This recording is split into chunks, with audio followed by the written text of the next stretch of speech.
Guys तपाईहरु masters सकिएपछि PhD गर्न चाहनुहुन्छ कि फेरि ब्याचलर गर्ने पनि सोच्न सक्नुहुन्छ। आई थिंक सबैले पीएचडी नै रोज्नुहुन्छ होला, किन भन्दा हाम्रो एजुकेसन सिस्टमले हामीलाई मास्टर्स गरेपछि पीएचडी तिर लम्किनु पर्छ, अदरवाइज डबल मास्टर्स भन्ने अप्सन्स चाहिँ बेटर हो भनेर हामीलाई सिकाइरहेको छ।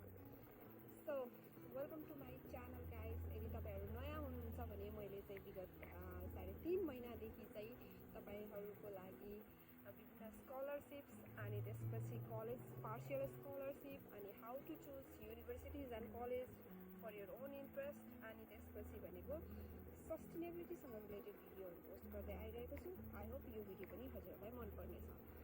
मैले चाहिँ यहाँ न्युजिल्यान्डमा आएर यस्तो एउटा मेरो साथी भेटेको छु who has done her masters and then got a PR permanent residence of the New Zealand, and now again she is starting to do the bachelor's in law.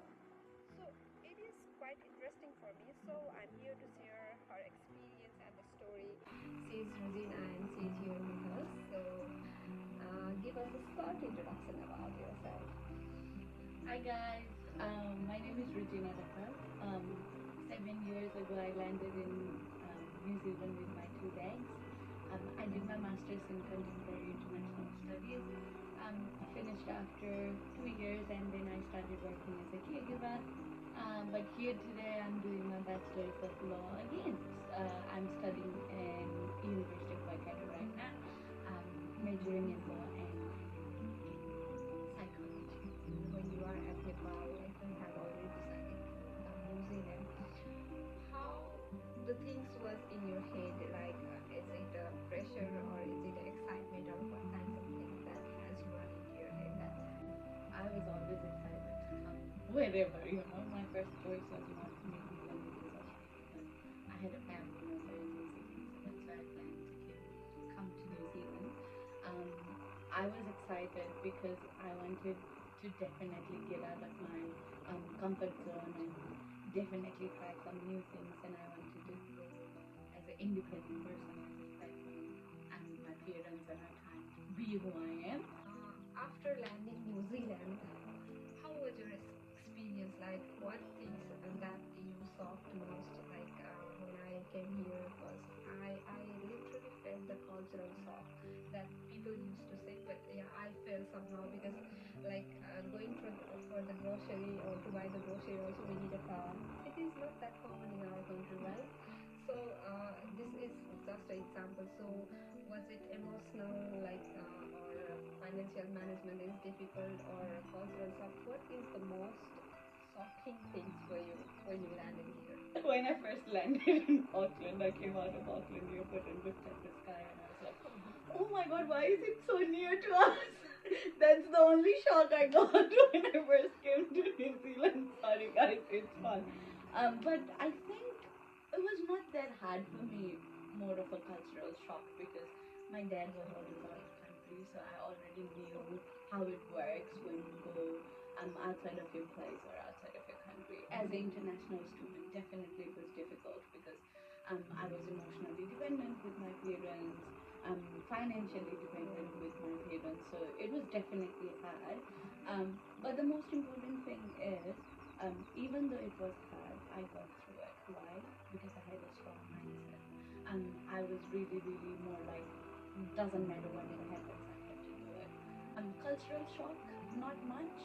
Car, because now yes, it's hard because you are in a big city, but I was in Branston North at that time. It's a very small city. And then if you are a university student and if you're going around Branston North inside the city, you don't need to pay anything. You have a student card and you can just take the bus and go wherever. But I used to work, right? And then the bus only started at 6:30 in the morning, and then they will stop at 5 o'clock. I think I have about 3 hours as well. People usually do not talk on the media that for the financial management of the student life. Yeah? So how did you manage your financial management at that time when you were doing your masters, and now I think you are settled now? Previously, masters, when I was doing my masters, it took me 3 months to find a job. It did. But can you imagine? I applied in the same place for like 6 times. And then on the 6th time they called me. References matters a lot in New Zealand. Financial stability is hard because for the first year it's all about survival. It's not about anything else. Needs versus want. You sacrifice something, you get something. I have slept without dinner. I have slept on the floor. I've done what I have to do at that time. It was hard, but for now it's not that hard because now I'm a domestic student. I don't have to pay that much of fee that I used to pay at that time. It's still hard. Yes, it got a little bit stable, but it's still hard. You still have to do 30 hours of work. At that time, if I used to survive on $300 of money, now I can't survive on $2,000 of money, right? So it's hard. It's definitely hard because your needs, your wants, everything keeps growing. We are humans. We never get satisfied with things. So, yeah. Yeah, it's a quite big difference that she can survive on $200 in a week also, and now 2,000 is not enough. Yeah, it's human behavior. I agree that. And you got a PR, right? So after completing your masters, how did you get a PR? Like how long time it took you to get a PR? Oh my god, guys, I'm lucky. So I can't tell you how to apply for PR or skilled migrant category or something. For the PR, like how you can apply for the post-study work visa and like how you get PR. I will make another video with one of the solid person that is getting PR in New Zealand. So for now, handling all those things, making your life in a way where you want it to be. Yeah. And suddenly, how you jumped into the bachelor's? Like first masters and then PR. And if I have done the masters, I might have thought about doing the PhD or the double masters. Yeah. But you were quite different or exceptional. I always say that. Yeah. So how you choose bachelor's and why law? Okay, big questions.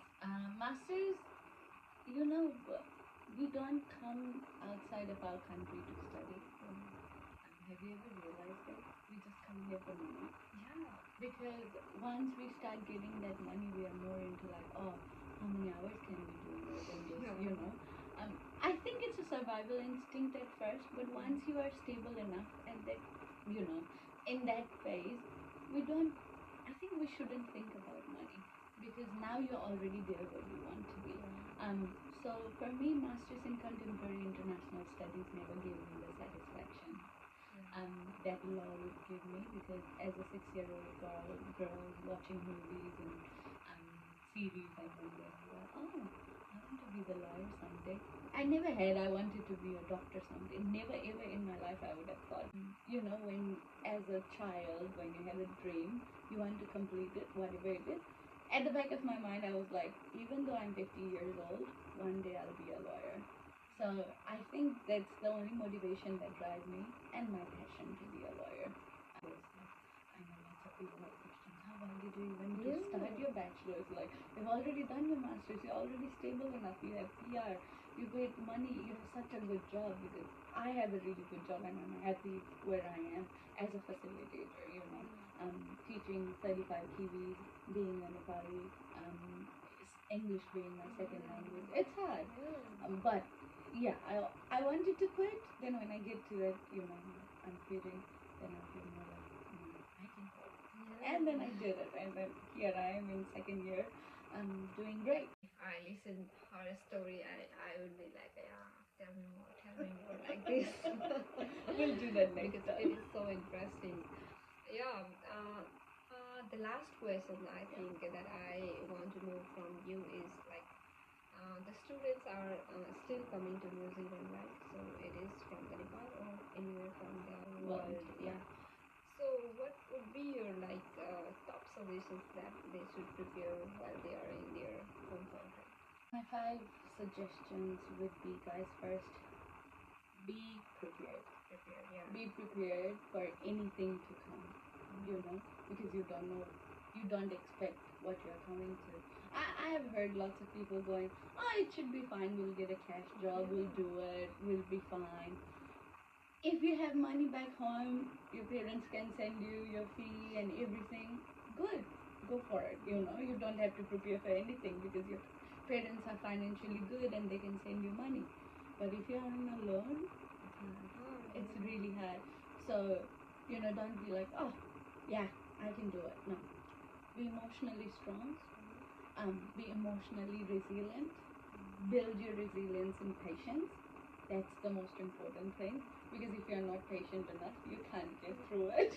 Like I told you, the other important thing is your survival. So 6 months to a year of financial independence. If you're taking that loan, take 10 lakhs extra, but still come prepared that if I don't get a job, I have something to survive on. Yeah, pay your loan after you get a full-time job. You can always do that. But at the end of the day, that 6 months to 1 year is always a survival. And then the fifth one is don't say no to anything. You need everybody here. Don't be like, oh, I'm not gonna go there, or I'm not gonna do this. Yes, you are gonna do it. So that's why I'm here, because I knew I had to do anything and everything. I've never done caregiving in my life. Can you imagine doing that? It's a hard job. And then I did that, so I'm here today. The bags continue to work. We are here to welcome you. Yeah. So thank you guys for watching our video. So we will be in touch, and in the next video, if possible, Rosina will give you some insights about the scholarships that you can get in the University of Waikato. So it might be the partial one or the full one. So keep updated and keep watching our video. Bye bye. Thank you.